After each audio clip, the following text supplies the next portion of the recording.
20장에서 이스라엘 백성이 하나님 백성으로 살아가는데 가장 핵심되는 행동 규범인 십계명하고 또한 하나님을 신상으로 만들지 말라는 명령과 하나님께 제사 지낼 그 제단에 관한 규례를 우리는 살펴보았습니다. 오늘 본문은 이스라엘 백성이 실생활에서 지켜야 할 법규를 이야기합니다. 특별히 제5계명인 내 부모를 공경하라와 제6계명 살인하지 말라를 기초로 한 구체적인 법규를 다루고 있습니다. 1절에 법규라는 단어가 나옵니다. 이 단어는 히브리어로 미슈파트입니다. 이 뜻은 판단, 또 재판, 법도, 정의를 의미하는데 또한 다른 말로는 성경에서 율례라고도 이야기합니다. 사람이나 차가 길을 오갈 때 지켜야 할 어떠한 사항을 정한 법령이나 규칙을 우리가 교통법규라고 합니다. 이처럼 이 법규라는 건 재판이나 판결을 위해서 가장 적절하게 사용할 수 있는 판례 형식으로 백성들을 다스리고 또한 심판하는 법적 근거의 역할을 하죠. 법규는 모세가 세운 게 아닙니다. 하나님께서 직접적으로 지시하셔서 모세가 세웠죠. 형식을 보면 이스라엘 백성의 행위를 제한하고 또한 제약에 대해 법적 처벌을 하는 기능을 갖고 있지만 그 내용을 하나하나 살펴보면 백성의 기본적인 권리와 각 개인의 인격을 보호하고 또한 정결한 신앙과 양심을 보존하기 위한 것으로서 하나님의 정의와 사랑이 기본이 되는 법규가 됩니다. 많은 법규 가운데에 하나님은 제일 먼저 종에 대한 법규를 이야기하십니다. 이것은 하나님께서 하나님의 형상으로 지음받은 인간은 존귀하다. 또한 인간의 생명의 소유권은 인간이 아니라 바로 하나님에게 있다는 것을 말씀하시기 위해서입니다. 당시 근동세계에서의 종은 하나의 인격체로 인정되거나 보호받지 못했습니다. 단지 주인의 소유물로 여겨졌고 그 종을 죽일 수 있고 또한 살릴 수 있는 그 권리가 주인에게 있었지요. 하지만 이스라엘은 달랐습니다. 비록 종이라고 하더라도 그 인권과 존엄을 보장하는데 중점을 두게 됩니다. 2절에 보면 히브리인이라는 단어가 나옵니다. 그래서 히브리라는 단어는 바로 건너가다, 통과하다라는 의미입니다. 히브리인이라는 이름이 붙여진 이유는 이들의 조상인 아브라함이 당시 세계 문화의 중심이라 할 수 있는 그 큰 강 메소포타미아를 건너서 가나안 땅으로 넘어왔기 때문이죠. 2절을 보면 내가 히브리인 종을 사면 그는 6해 동안 섬길 것이요 7째 해에는 몸값을 물지 않고 나가 자연이 될 것이다 라는 기본 원칙을 세웁니다. 히브리인이 동족의 종이 되는 경우는 대부분 빚을 갚지 못해서이고 이외에도 도둑질한 물건을 배상할 능력이 없을 때 종이 되었습니다. 히브리 종의 노동기간을 6년으로 정합니다. 이것은 하나님께서 천지를 창조하시고 6일간 일하셨는데 7일째 쉬는 날을 라는 것에서 비롯되었습니다. 우리가 7째 하면 일반적으로 안식년 해를 생각합니다. 그런데 본문에서 7째 해는 종이 된 지 7년째 되는 해를 가리킵니다. 어떠한 이유로 종이 되었든지 간에 이 종이 된 7년이 된 그 해는 자유롭게 자유인이 되었던 거죠. 물론 종이 된 지 7년이 되기 전에 희년을 맞이했다면 그 해에 더 빨리 종의 의무를 벗어나서 자유의 몸이 될 수 있었습니다. 종이 되었습니다. 혼자의 몸으로 누군가의 주인의 종으로 살았습니다. 7년이 되었으면 혼자 나가면 됩니다. 종이 될 때 아내와 같이 종이 되었습니다. 그러면 아내는 여종으로서 남편과 함께 7년이 지나면 같이 자유의 몸이 되었습니다. 그런데 또 다른 경우가 하나 있죠. 종된 사람이 주인으로부터 아내를 얻은 경우입니다. 혼자 들어왔다가 주인이 배필을 정해줘서 결혼한 경우도 있을 것이고 아니면 같이 결혼해서 들어왔는데 그 여종이 죽어서 혼자 된 경우에 주인이 그 종을 위해서 배필을 줄 수가 있었습니다. 이때 주인은 자신의 여종을 주었는데 결혼하고 나서 이제 7년이 지나고 나면 자녀도 태어났을 것입니다. 그렇다면 이 아내와 자식은 이 남종의 소유가 아니라 아직까지도 주인의 소유가 되었기 때문에 7년이 지나고 남종은 나갈 수 있지만 이 아내와 또한 그의 자녀는 나갈 수가 없었던 거죠. 어떻게 보면 이 종의 가족들을 서로 떨어뜨린다면서 보면 좀 지나치다라고 생각할 수 있습니다. 그런데 이 법은 주인의 재산권을 보호하면서 동시에 그 남종의 자유까지도 보호하는 법이 됩니다. 그런데 5절과 6절을 한번 보면 그 종이 내가 내 주인과 내 아내를 사랑하니 자유인이 되지 않겠다라고 하면 주인은 종을 데리고 재판장에 가야 하고 문이나 문기 등을 데리고 가서 그 길을 송곳으로 뚫어야 한다라고 말합니다. 지금의 눈으로 좀 보면 종이 주인을 사랑한다는 표현이 좀 이해가 되지는 않습니다. 그런데 이스라엘 사회에서 주인들은 종으로 팔린 사람들을 정말 종처럼 부린 게 아니라 관대하게 대했습니다. 그래서 단순하게 주인과 종의 관계가 아니라 그 이상으로 서로 신뢰와 사랑을 바탕으로 인격적인 관계를 유지하는 경우가 많았다고 합니다. 그래서 종이 자유를 포기하고 그 집에 남아 평생 주인을 섬기겠다라고 하면 재판장 앞에 가서 그것을 이야기해야 되고 그 종신토록 종이 되겠다는 표시로 그 귀에 구멍을 뚫어 서약을 해야 됐습니다. 이렇게 되면 그 남종은 자신이 얻은 아내와 또한 그 아내로부터 얻은 자식들과 함께 그 집에서 평생토록 종의 삶을 살게 되었던 거죠. 지금까지는 남종의 경우였다면 이번에는 여종의 경우를 이야기합니다. 그런데 여종의 경우는 조금 사정이 다릅니다.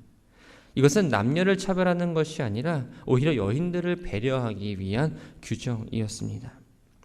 고대 사회에서 아버지의 권한은 막강합니다. 또 여자의 경우에는 하나의 인격체로 보기보다는 그 아버지의 재산으로 평가를 받았습니다. 그래서 집안이 경제적으로 극히 어려운 경우에 처하게 되면 아버지가 자기 딸을 다른 집의 여종으로 파는 경우가 있었죠. 이 여종 역시 마찬가지로 남종과 함께 7년이 지나면 자유를 얻을 수 있었습니다. 하지만 주인의 첩으로 팔려간 경우는 자유롭게 나가지 못했죠.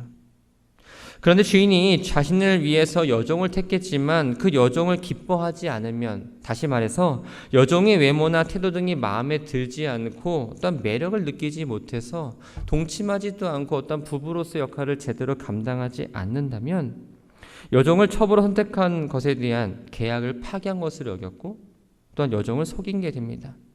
이때 주인은 여종의 몸을 대신 치러주는 셈치고 그 다른 사람에게 넘겨주든지 아니면 자신의 아들에게 첩으로 줄 수가 있었습니다.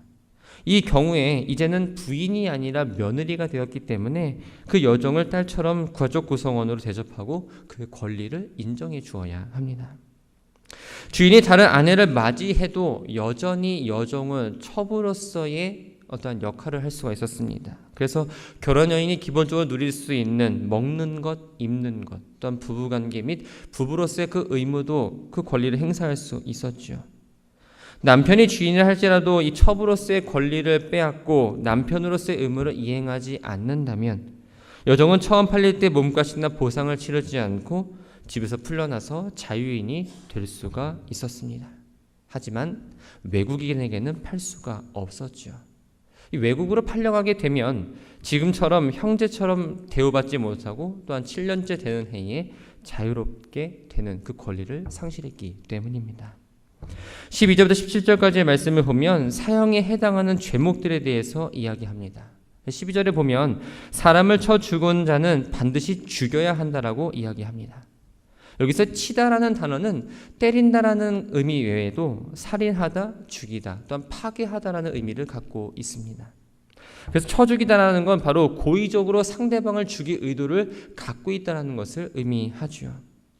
살인에 대해서 철저하게 금지한 이유는 살인이 매우 비인간적인 행위인 것도 있지만 하나님의 형상으로 지음받은 그 인간을 죽임으로써 생명의 주인이신 그 하나님에 대한 권한을 침해하는 행위로 여겼기 때문입니다. 살인죄의 경우에는 고의성 여부가 중요합니다. 고의성이 전혀 없는 실수에 의한 살인이나 혹은 내 생명을 보호하기 위해서 정당방위를 했거나 아니면 하나님께서 심판의 도구로 삼으셔서 사람을 죽인 경우에는 하나님께서 정하신 그 장소로 도망쳐 생명을 보존할 수 있었습니다. 하나님이 정하신 곳은 초기에는 하나님의 제단이 있는 성소 한 곳밖에 없었지만 나중에는 도피성 제도가 발달하게 되면서 요단강 양편에 각각 3곳씩 모두 6성읍이 마련되었습니다. 하지만 고의성이 있고 계획적인 살인이었다면 그것이 재단 안에 사람이 있더라도 이유를 불문하고 그 사람을 처형에 처하게 됩니다. 15절과 17절은 부모에 관한 법률입니다. 부모님을 때리거나 부모의 권위를 인정하지 않거나 업신여기거나 욕을 한다거나 폐륜을 저지르는 경우 역시 사형을 면할 수가 없었죠. 하나님은 부모에게 자녀를 양육하고 훈육하고 다스릴 수 있는 권한을 부여하셨습니다. 이 가정에서 하나님을 대신하는 대리 통치자 역할을 하는 게 부모입니다. 자식들이 부모를 공경하고 순종하는 일을 통해서 하늘에 계신 하나님께 순종하고 복종하는 길을 배우도록 하셨죠. 그런데 하나님으로부터 권위를 받은 그 부모에게 이러한 행동을 하면 곧 하나님의 주권을 모욕하는 일이기 때문에 사형에 처하게 됩니다. 16절은 사람을 인신매매하거나 종을 삼을 목적으로 사람을 납치한 경우에도 역시 사형에 처하게 됩니다. 도둑질한 사람이 훔친 것을 배상해야 하는 원칙에 따라서 생명을 빼앗은 자는 그 생명으로 갚아야 합니다.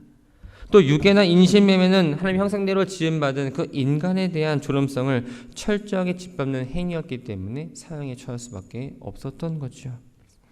18절부터 36절까지의 말씀은 피해 보상에 대한 법규입니다. 먼저 18절과 19절을 보면 싸우다가 신체에 상해를 입혔을 경우입니다.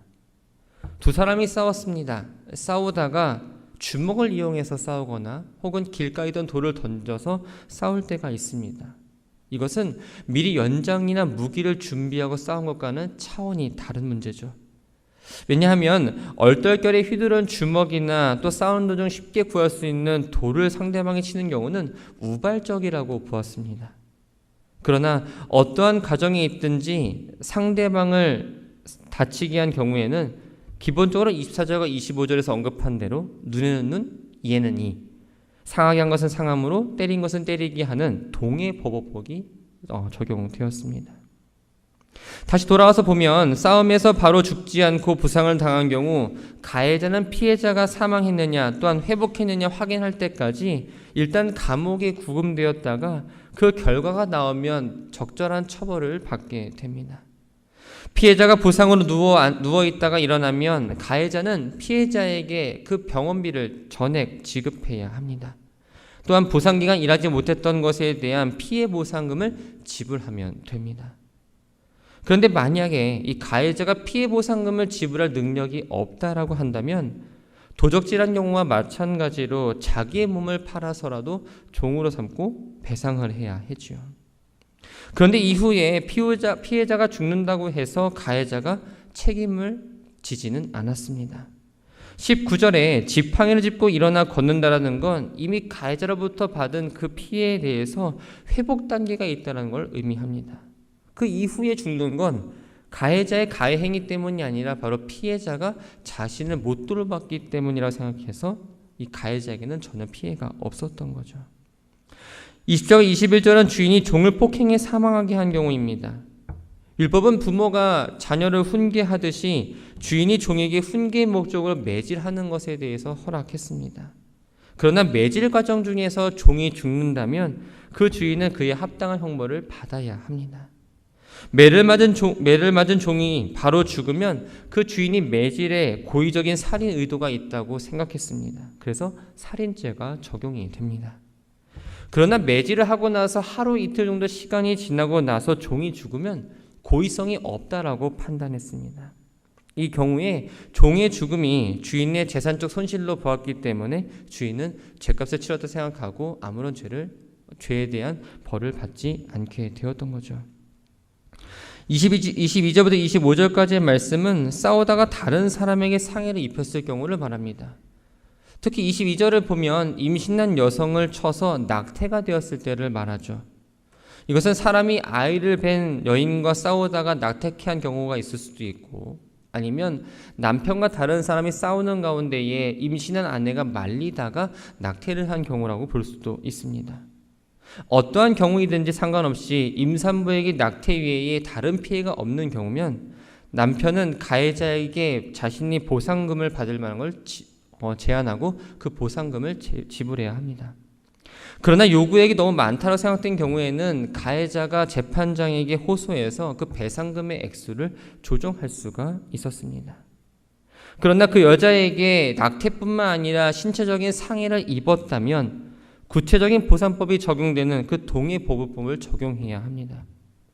이 동해보호법은 손해를 입었으면 반드시 보복해야 한다는 명령이 아니라 그 죄에 대한 합당한 처벌을 하되 지나치게 처벌을 하지 말라는 의미를 담고 있습니다. 이것은 복수를 최대한으로 억제하고 또한 용서와 사랑의 정신을 심어주려는 게 목적이었던 거죠. 또 범죄에 대해서 무조건 동일한 형태의 보복이 적용되는 것도 아니었습니다. 그래서 26절과 27절을 보면 주인이 종을 삭대해 상해를 입혔을 경우가 나옵니다. 종의 눈에 혹은 종의 몸에 상하게 했다고 해서 주인의 눈이나 그 이를 상하게 하는 처벌은 없습니다. 대신에 종을 놓아주는 것으로 그 주인에게 책임을 물었죠. 종의 입장에서 보더라도 종이 주인을 치는 것보다는 종이 자유를 얻는 게 더 나았습니다. 이처럼 하나님의 법도에 의하면 죄는 반드시 처벌하되 그 죄의 경중에 따라서 합당한 처벌을 내려야 되고 그 처벌은 피해자의 이익을 보장하는 방향으로 내려졌던 거죠. 28절부터 32절까지의 말씀은 소가 사람을 들이받아 죽을 경우 적용해야 할 처벌과 보상 규정에 대해서 이야기합니다. 소가 사람을 들이받았습니다. 들이받아서 사람이 죽었습니다. 그렇다면 그 소를 반드시 쳐 죽여야 합니다. 인간이 죽을 때만큼 받은 고통을 소도 느끼게 해야 하고 비록 짐승이지만 사람의 피를 흘렸으면 반드시 피값을 치러야 했기 때문입니다. 그리고 그 고기는 먹어서는 안 되었습니다. 소가 사람을 죽이고 피를 흘림으로써 그 고기는 부정해졌기 때문입니다. 그렇다면 소 주인은 과연 책임이 있을까요? 소가 우발적으로 행동함으로써 사람을 죽였기 때문에 주인이 관리를 소홀한 것에 대해서는 잘못을 지적할 수는 있겠지만 그 소 주인이 고의적으로 소를 이용해서 사람을 죽인 게 아니었으므로 책임이 없었습니다. 당시 소는 굉장한 재산 중에 하나입니다. 소를 죽여야 할 뿐만 아니라 고기를 얻지 못하기 때문에 그 주인이 재산상 피해를 봤다고 생각해서 소 주인은 무죄입니다. 그런데 예외 규정이 있습니다. 자기 소가 사람을 죽일 만큼 공격성을 갖고 있다는 것을 알고 있을 때입니다. 미리 안전을 위해서 조치를 취하지 않았고 사람을 죽였기 때문에 그것은 살인과 다를 바 없다라고 판단합니다. 그래서 소뿐만 아니라 그 소의 주인 역시 죽임을 당했습니다. 하지만 소 주인이 피해자의 가족과 종이 죽었을 경우에 그 주인과 가족에게 배상을 한다면 처형을 모면할 수는 있었지요. 처형을 당한 대신에 정말 상당히 많은 금액의 액수를 지불해야 했습니다. 33절과 34절은 사람이 부주의로 다른 사람의 소나 낙에게 피해를 입힌 경우를 말합니다. 당시 이스라엘은 물이 귀했습니다. 그래서 개인이 팔 우물이나 물구덩이는 곧 개인의 재산이었죠.